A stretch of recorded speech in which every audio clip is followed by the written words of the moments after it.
Alright, hello everyone. Yung lecture natin ngayon, bagay na bagay ito sa developmental psychology.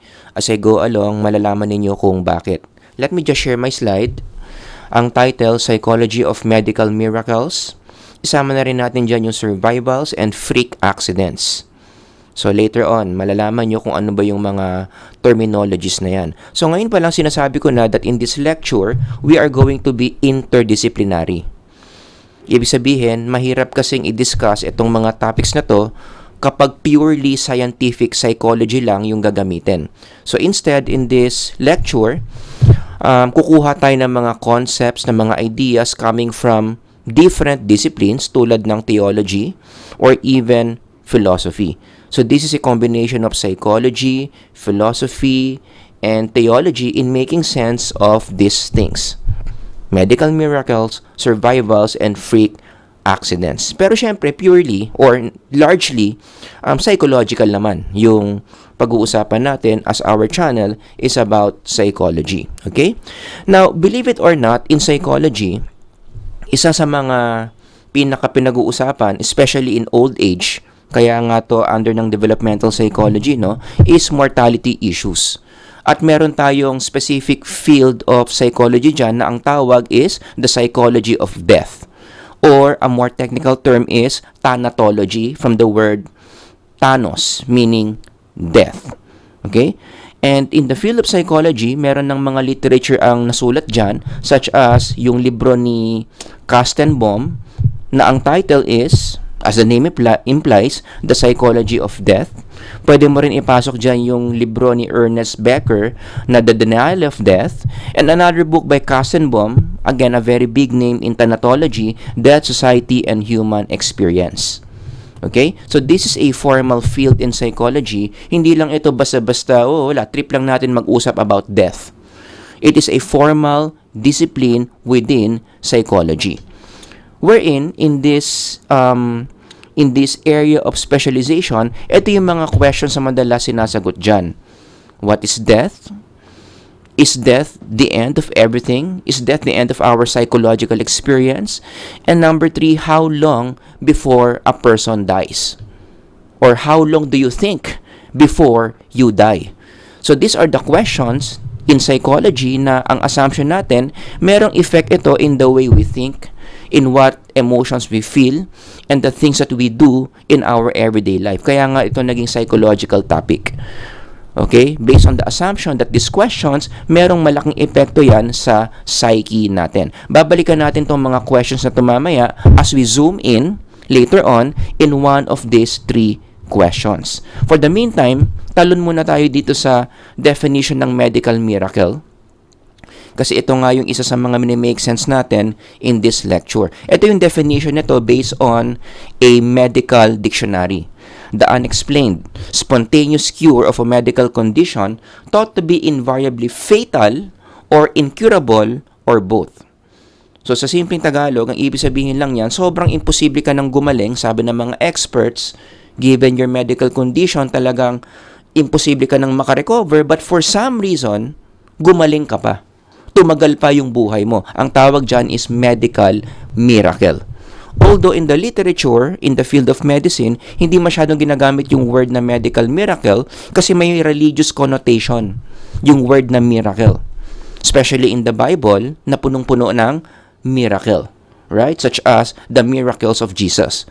Alam naman natin in the scientific community, medyo allergic yung maraming tao sa word na miracle. So to tone it down, to neutralize it, to sanitize it, in the literature, in the medical literature, ang mas appropriate na term daw dyan is spontaneous remission.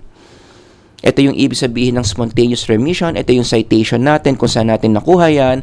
So, ganun din naman yung ibig sabihin yan. Partial or complete disappearance of the signs and symptoms of cancer specifically, pero kasama na rin dito yung iba pang mga matitinding sakit. Okay?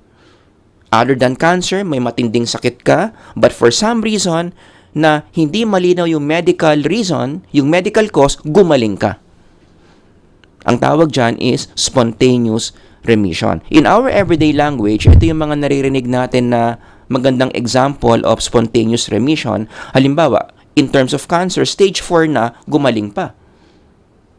Tinaningan na ng doktor, stage 4 na yung cancer mo, siguro you have 2 months to live, pero naka 15 to 20 years pa siya.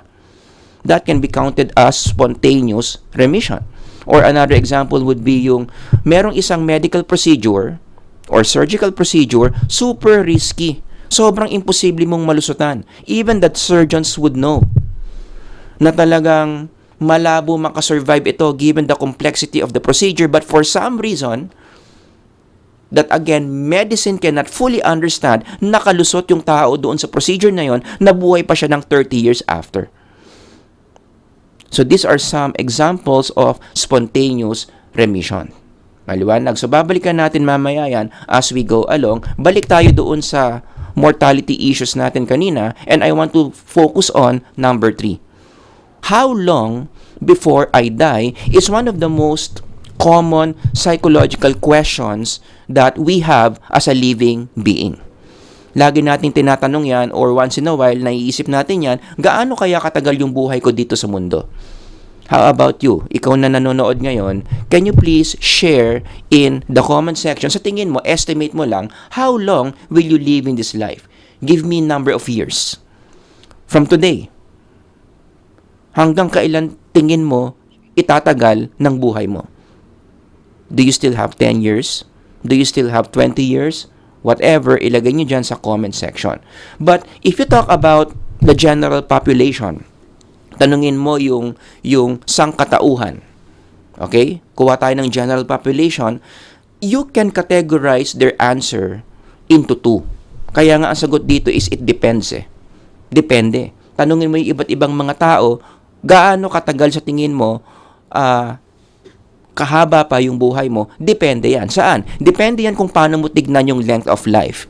Which is again, a very common focus of the psychology of death or thanatology. Okay? So, meron akong i-introduce dito na dalawang model that answers that question, how long will you live in this life? Kaya ang sagot natin dito is it depends. No? Depende yan kung ang tingin mo sa buhay is control model. Disclaimer lang, yung word na control dito, ako lang ang nag-term yan. Okay? For the sake of clarity, for the sake of explanation, para mas madaling tandaan, ako ang nag-term ng control model. Hindi siya formal concept accepted in the literature, but the idea of control model, it's very present in the literature. Specifically, itong control model na to, it's highly inspired by terror management theory. So yung mga psych majors, sana naalala niyo yung terror management theory, it states na ang mga tao, ang ultimate fear in life is death. Being a living organism, meron tayong buhay, ang ultimate fear natin is mamatay. Therefore, what do? We deny our death. Yun na yung sinasabi ni Ernest Becker in his book. That every day in our life, we do subtle things subconsciously na kaya natin ginagawa yon is because we believe that by doing these things, we are prolonging our lives. We are able to push away death in our midst. Basically, yan yung pinaka-thesis ng libro ni Ernest Becker. Some examples would be yung pag-inom mo ng vitamins. Akala mo wala lang. Umiinom ka lang ng vitamins para meron kang lakas pang trabaho, although valid naman yon. Pero sabi ni Ernest Becker, the deeper you dig into that motivation, why do you take vitamins? Ang punot dulo niyan, sa pinakadulo niyan, ang pinaka-motivation niyan, kaya kaganyan, because by drinking vitamins, by taking vitamins, you believe that you are able to push away death and so lengthen your life. Mas napapahaba mo yung buhay mo. The same thing with doing exercise. Such as mahilig kang mag-basketball, mahilig kang mag-tennis. Akala mo wala, hobby mo lang yon. Sumasaya ka pag ginagawa mo yun. But at the depth of it, sabi ni Ernest Becker, naniniwala ka kasi by playing sports, na-exercise yung katawan mo, therefore, you are able to push away death and prolong your life. Nagigets nyo? Ganun yung terror management theory. In fact, in a more technical term, ito mas accepted to sa medicine or even in psychology, sa control model, naniniwala ka na kapag pinaparami mo yung protective factors mo, mas humahaba yung buhay mo. Protective factors means different behaviors, different things that you have na may chance na pampahaba ng buhay mo. Nagigets mo? So the more protective factor that you have or the more protective factor that you do, the more napapalengthen mo yung buhay mo. Let me illustrate. Yan, may drawing ako dyan. Imagine this is a person. Itong taong to, pabaya sa buhay. Hindi protective factor yung ginagawa niya, rather risk factor. Yun yung kabaliktaran ng protective factor. No, naninigarilyo, laging puyat, laging stress, lagi siyang nadidepress, so on and so forth. O ngayon, na-realize niya, parang gusto pa niya yatang humaba yung buhay niya. Kasi given his condition, mukhang malapit na yung death sa kanya. Nasisira na yung katawan niya, may mga sakit na siyang nararamdaman, naninikip na yung dibdib niya. So ang gagawin niya, i-increase niya yung kanyang protective factor.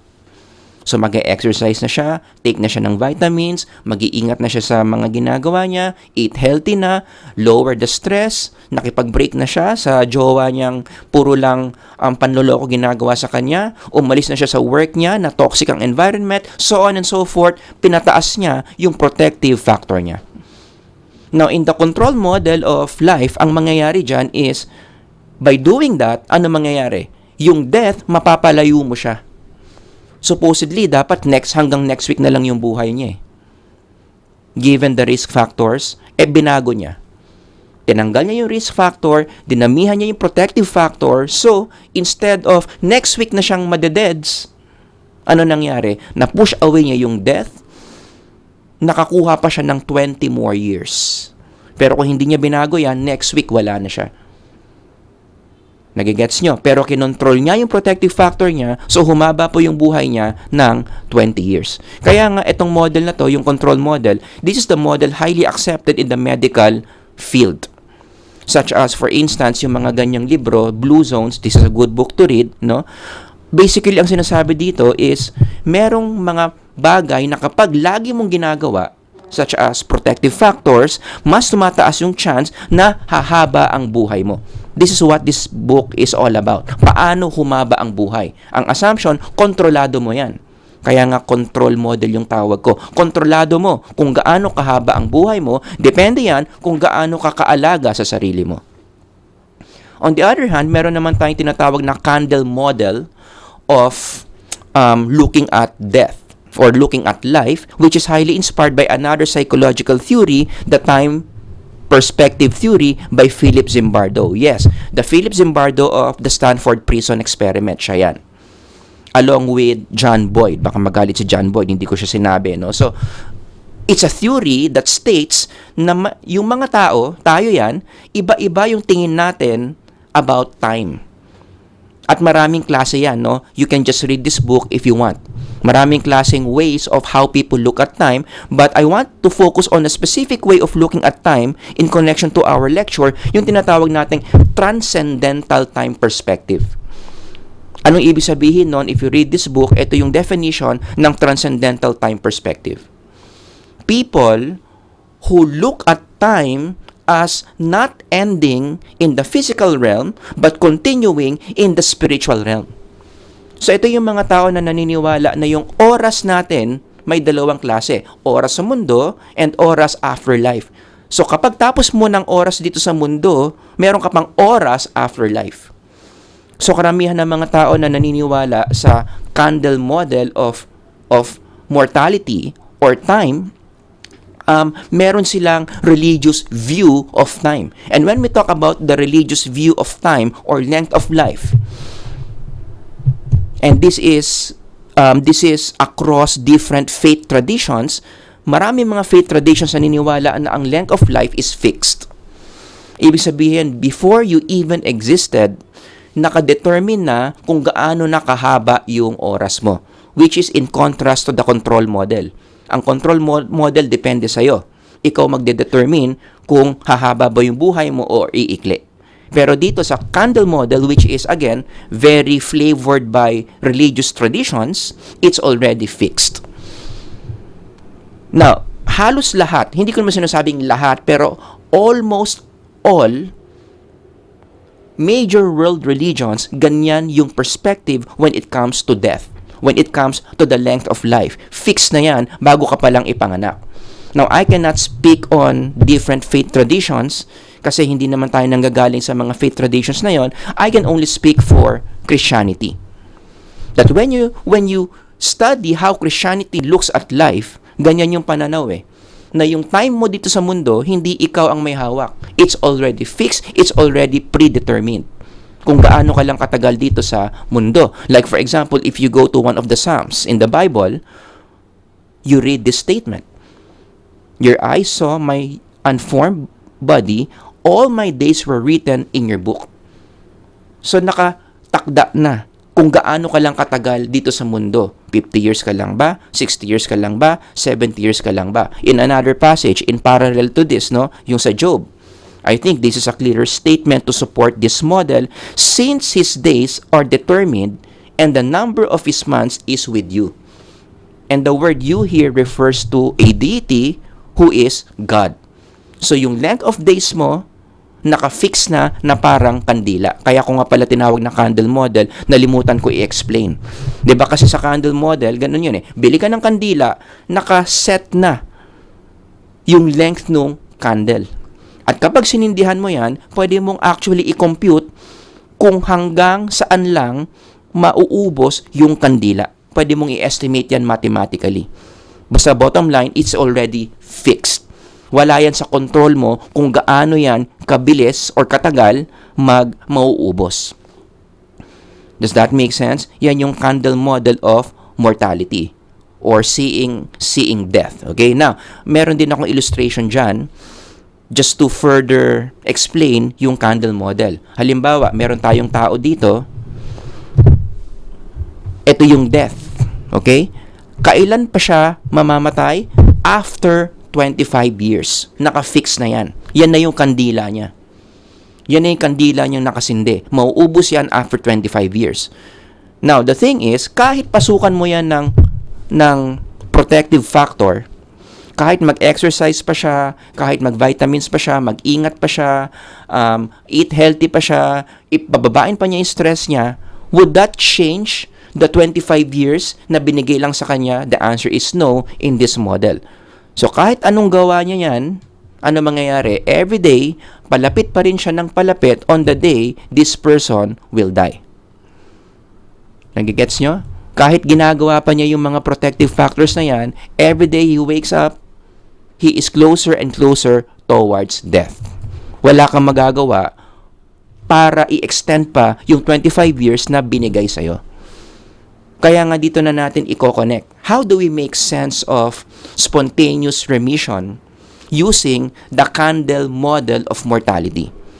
Okay? Unahin natin yung first example. Stage 4 na yung sakit o yung cancer, gumaling pa. Sabi ng doktor, maikli na lang yung buhay mo, pero may mga accounts na tinaningan siya ng 2 months, tumagal pa siya ng 15 years. Paano nangyari yon? Ganito. Let's put that in an illustration. Okay? Ito yung tao. Na-diagnose siya na merong stage 4 cancer. Tinaningan siya ng doktor, 2 months ka na lang.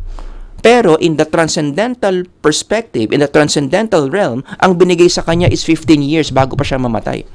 So between these 2 time frames, ano ang masusunod? Yung 2 months na sinabi ng doktor o yung 15 years na existentially, yan yung binigay sa'yo? Ang sagot, in this model, masusunod yung 15 years. So, mangyayari dyan yung doktor na nagsabi na 2 months na lang siya, magugulat, buhay ka pa? 2 months, nataningan ka na? Yun na. 15 years pa siyang nabuhay. Hindi natupad yung 2 months na tinaning nung doktor. And again, we can hear multiple anecdotes on this. I-check nyo na lang sa medical literature. Ang dami niyan, especially when you read stories from spontaneous remission literature. Balikan naman natin yung pangalawang example. Ito, how do you make sense of this? Super risky yung procedure. Kahit yung mga surgeons mismo, naniniwala sila na malabo itong mag-survive given the complexity of the procedure, pero nabuhay pa. How do you make sense of that? Yung kay Phineas Gage, that's a good example. Yung mga psych majors, kilala nyo dapat to si Phineas Gage, di ba? Pinag-uusapan to sa biopsychology. He was a railroad worker. Nagkaroon siya ng aksidente. May sumabog doon sa kanyang workplace sa train station. Yung isang steel bar na ginagamit sa mga trains, lumusot doon sa mukha niya. Sa pool yung brain. Kumbaga headshot. Sabi nga ng mga gamers, headshot yung inabot ni Phineas Gage.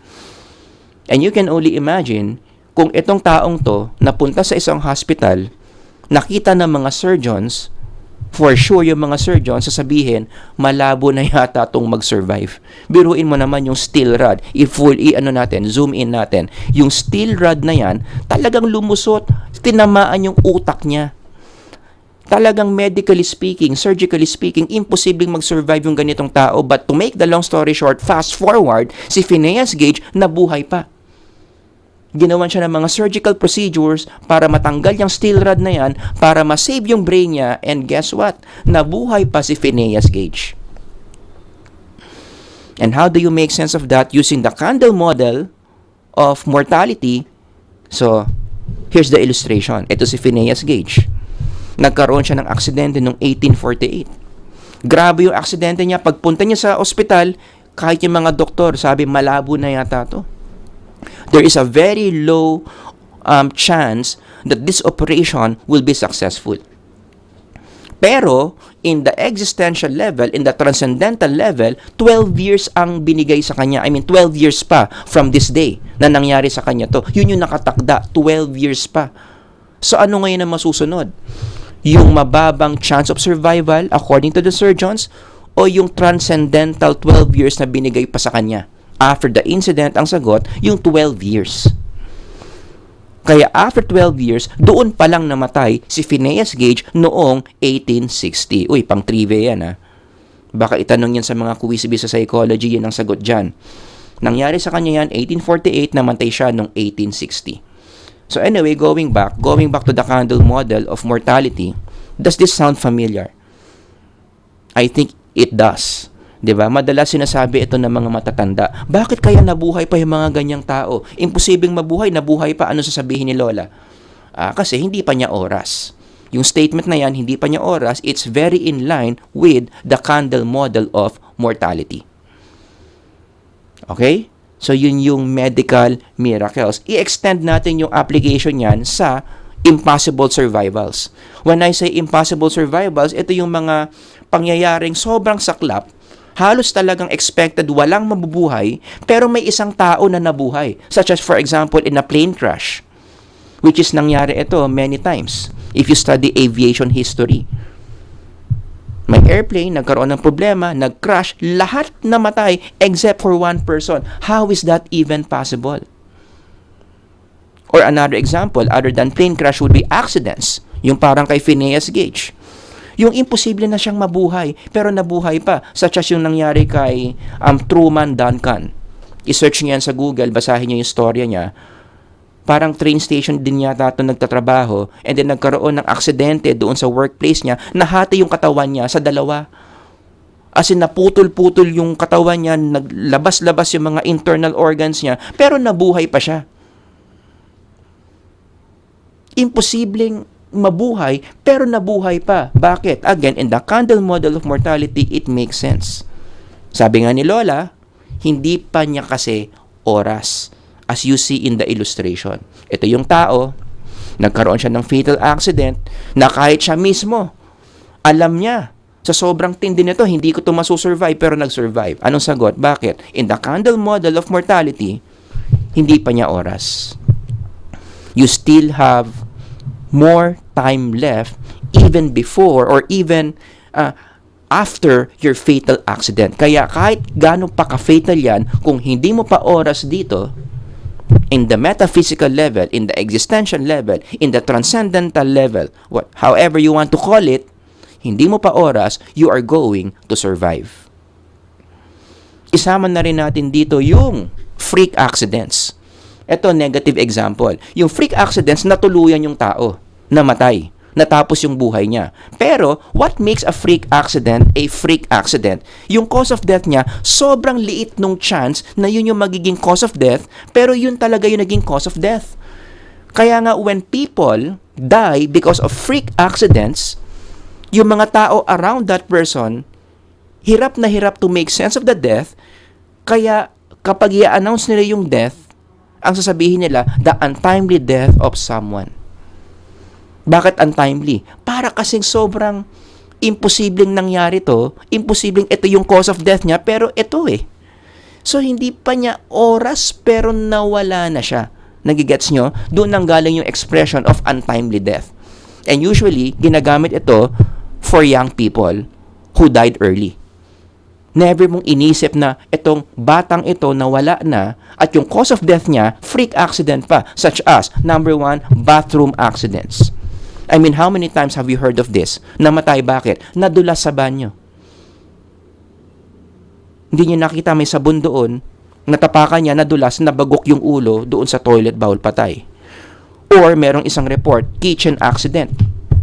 Meron ako nabasa, ang cause of death niya, parang naghihiwa yata siya ng naghihiwa siya ng fruit or something na matigas, mali yung anggulo ng kutsilyo niya, nung nahiwa niya yung prutas sa matigas, dumiretso dito sa tiyan niya, nahiwa yung malaking ugat, yun yung cause of death niya. Habang naghihiwa siya ng matigas na prutas. That will be counted as freak accidents or leisure accidents. Marami rin ako mga nabasa dito, like for instance, nagpipickleball lang sila, and then yung bola ng pickleball napunta doon sa isang edge, sa building yung pickleball na court. No?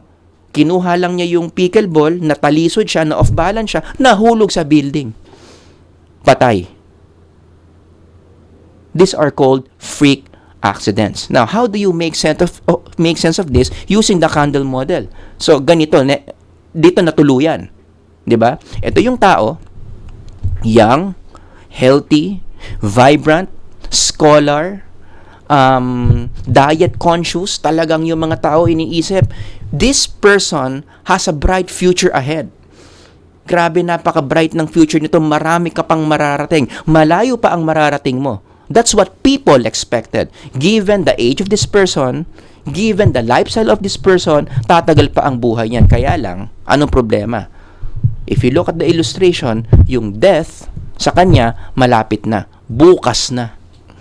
And then the freak accident happens, the next day, boom, deads yung tao.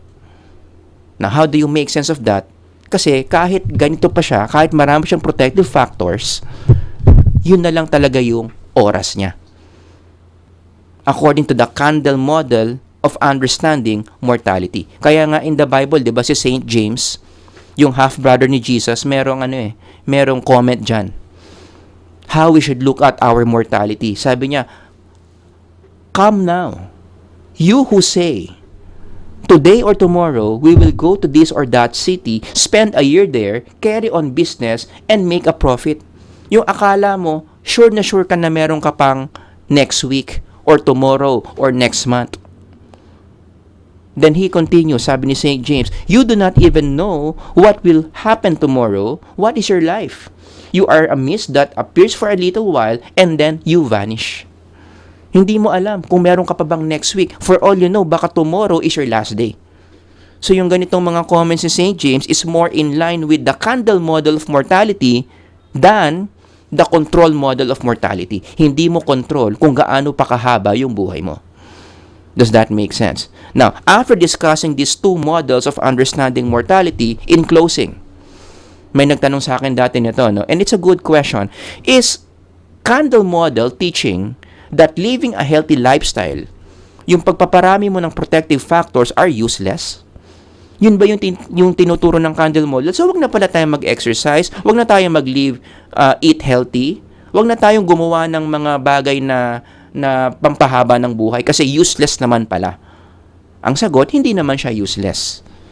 You can still continue doing those healthy lifestyles, those healthy habits, but in the candle model perspective, you have to take into account para saan mo ginagawa yung mga protective factors na yon. And according to that model, ang sagot, kapag gumagawa ka ng mga protective factors na yon, it has a direct effect on the quality of your life, not on the quantity of your years. Kasi nga, yung quantity of your years, predetermined. Hindi mo kontrolado yan. Fixed na yan. Pero yung quality of life mo as you approach your death, yun yung kontrolado mo. Yun yung may epekto sa'yo. So, halimbawa, healthy lifestyle ka. Di ba? Nag-exercise ka, kumakain ka ng mga masustansyang pagkain, nag-vitamins ka, you're not smoking, etc., etc., as you approach your death, healthy yung katawan mo. Di ba? Klaro yung pag-iisip mo. Mataas yung life satisfaction mo. Maganda ang well-being mo as you approach your death. O, di ba? Yun yung na-control mo, yung quality as you end your life. Kasi pwede rin naman baliktad yun eh. Kapag puro ka risk factor, as you approach your death, ang dami mong sakit, depressed ka, ang baba ng well-being mo, you feel abandoned, so on and so forth. Does that make sense? So, okay pa rin may protective factors ka to increase the quality of your life but not the quantity of your time. According to the Kandel model of understanding mortality. Kaya nga, meron akong closing question sa inyo. No? Could it be that the length of life is not within our control as what we thought it is?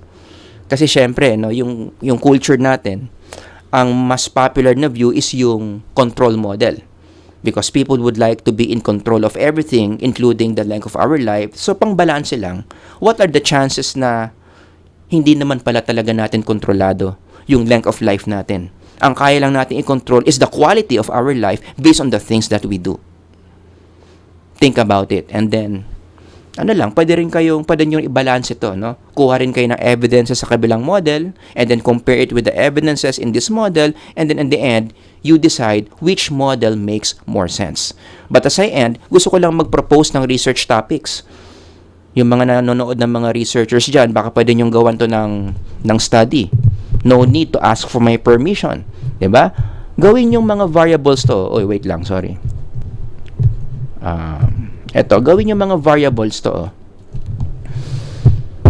Measure mo kung yung isang tao, yung paniniwala niya sa mortality niya, it's more on control model or Kandel model.